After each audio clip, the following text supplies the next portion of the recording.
కృష్ణా జిల్లా పెడమలూరు మండలం కానూరు సిద్దిక్ నగర్ 2 అంగన్వాడీ కేంద్రంలో నిర్లక్ష్య ఘటన చోటు చేసుకుంది.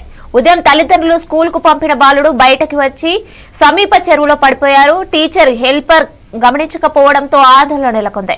స్థానికులు గమనించి బాలుడిని చెరువులో నుంచి బయటకు తీశారు. బాలుడు సురక్షితంగా బయటపడడంతో తల్లిదండ్రులు ఊపిరి పీల్చుకున్నారు. అంగన్వాడీ కేంద్రానికి మెయిన్ గేట్ లేకపోవడం స్థానికులు ఆందోళన వ్యక్తం చేస్తున్నారు. అధికారులు తక్షణ చర్యలు తీసుకోవాలని ప్రజలు కోరుతున్నారు.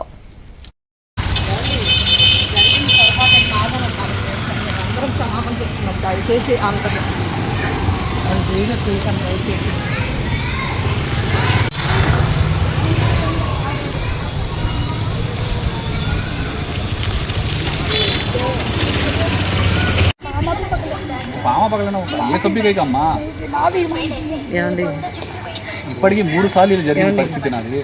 వీడియోలు చేసి ఫోటోలు పెట్టేదాకా వద్దులేండి, కొంచెం అర్థం చేసుకోండి. వాళ్ళు కాదు ఉద్యోగం, इन्हीं संवत्सराल मैं बच्चे छोड़ा तो हुआ था सना ना पिल्लोनी మీరు పిలిపించండి. రెండు సార్లు మీరు నా ఇంటికి తిరిగారు కాబట్టి నేను పంపించాను. రెండు సార్లు ఇలా జరిగింది. మూడోసారి నేను పంపించలా, నెల నుండి నా పిల్లోని పంపించలా. మూడోసారి ఇదే సిచ్యువేషన్. పిల్లోడు ఇక్కడ నుండి ఎక్కడికి వెళ్ళాడు? అల్లుడు ఆ చెరువు అంటారు.